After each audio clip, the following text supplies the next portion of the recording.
And now, in a major escalation, Iran has triggered a key Israeli power plant, a move that could mark a dangerous new turn in the ongoing conflict. My colleague Manish Jha brings an exclusive ground report from the site capturing the scale of damage and the rising tensions. Have a look.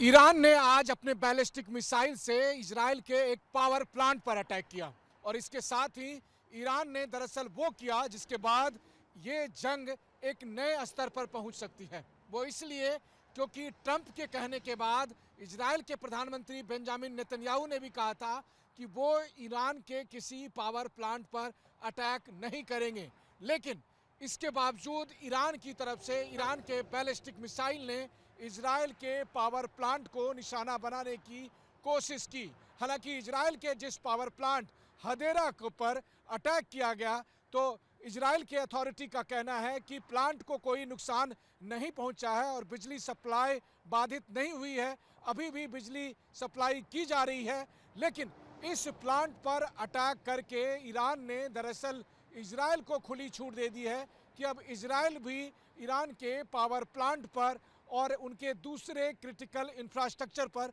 Attack कर सकेगा। इस वक्त TV 9 के कैमरे पर आप Israel के power plant को देख रहे हैं, जो इस इलाके में न केवल बिजली सप्लाई कर रही है बल्कि आज की तारीख में जंग के दरमियान ये बेहद क्रिटिकल इंफ्रास्ट्रक्चर में से एक है। वहीं दूसरी तरफ इसके साथ ही में एक सीमेंट प्लांट भी मौजूद है और जाहिर है कि ये दोनों ही प्लांट इजराइल के लिए इजराइल के रणनीतिक लिहाज से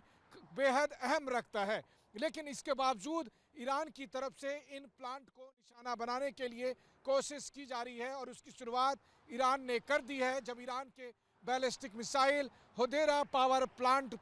के पास आकर गिरी है। हालांकि ये बात सही है कि इससे पावर प्लांट को कोई डैमेज नहीं पहुंचा, लेकिन इससे वो जो अनकहा नियम था वो टूट गया है। और वो अनकहा नियम क्या था कि ट्रंप के कहने के बाद इजराइल के प्रधानमंत्री बेंजामिन नेतन्याहू ने ये भरोसा दिया था कि वो ईरान के किसी पावर प्लांट पर अटैक नहीं करेंगे, लेकिन अब जबकि इजराइल के पावर प्लांट पर अटैक हो गया है तब अब इजराइल भी ईरान पर पलटवार करेगा। ईरान के पावर प्लांट को, ईरान में मौजूद दूसरे और जो महत्वपूर्ण प्लांट और इंफ्रास्ट्रक्चर हैं उन सब पर अटैक करेगा और ऐसी स्थिति में ईरान भी पलटवार करेगा और न केवल इजराइल बल्कि जो सहयोगी देश हैं अमेरिका के, जो खाड़ी देश हैं, उनके भी पावर प्लांट और वाटर प्लांट और दूसरे क्रिटिकल इंफ्रास्ट्रक्चर पर अटैक करेगा।